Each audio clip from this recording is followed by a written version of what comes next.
الحمد لله نحمده ونستعينه ونستغفره ونؤمن به ونتوكل عليه ونعوذ بالله من شرور أنفسنا ومن سيئات أعمالنا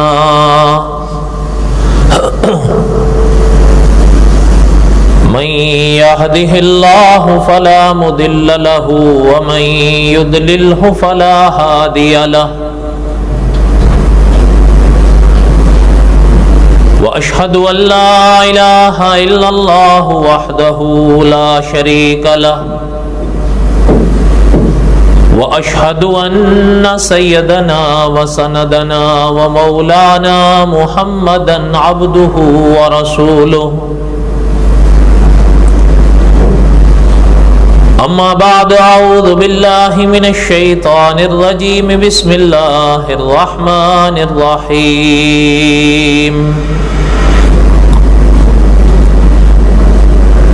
الف لام را تلك آيات الكتاب المبين إنا أنزلناه قرآنا عربيا لعلكم تعقلون نحن نقص عليك أحسن القصص بما أوحينا إليك هذا القرآن وإن كنت من قبله لمن الغافلين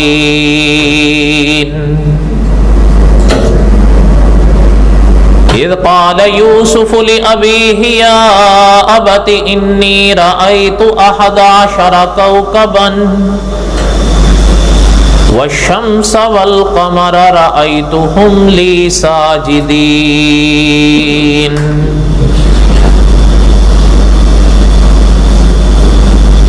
قال يا بني لا تقصص رؤياك على إخوتك فيكيدوا لك كيدا إن الشيطان للإنسان عدو مبين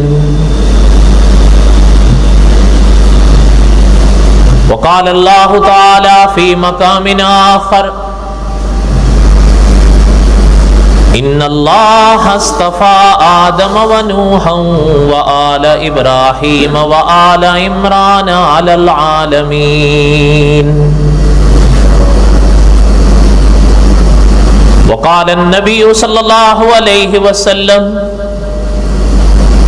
أنا آخر الأنبياء وأنتم آخر الأمم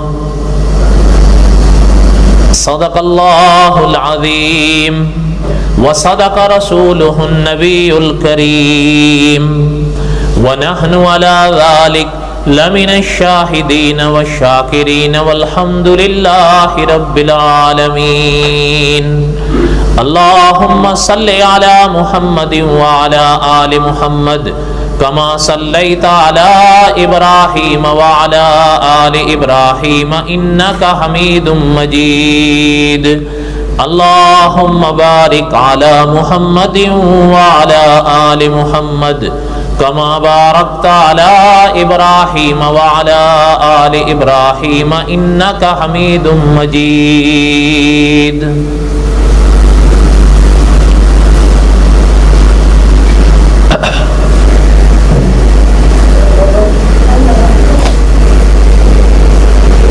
یہ بٹن لگا دیں لائٹ یہ ہاں جی اور جن کو جو پنکھا وغیرہ چاہیے ہوں تو لگا لیں ضرورت کے تحت جیسے ضرورت ہو لگا لیں پیچھے بھی ہیں جن کو جو ضرورت ہو اپنی ضرورت کے حساب سے لگا لیں درود شریف پڑھ لیں اللہم صلی علی سیدنا و مولانا محمد وعلی آل سیدنا و مولانا محمد وبارک وسلم وصلی علیہ قصص الانبیاء علیہم السلام کے اسباق ہم پڑھ رہے تھے حضرت یوسف علیہ السلام کے واقعات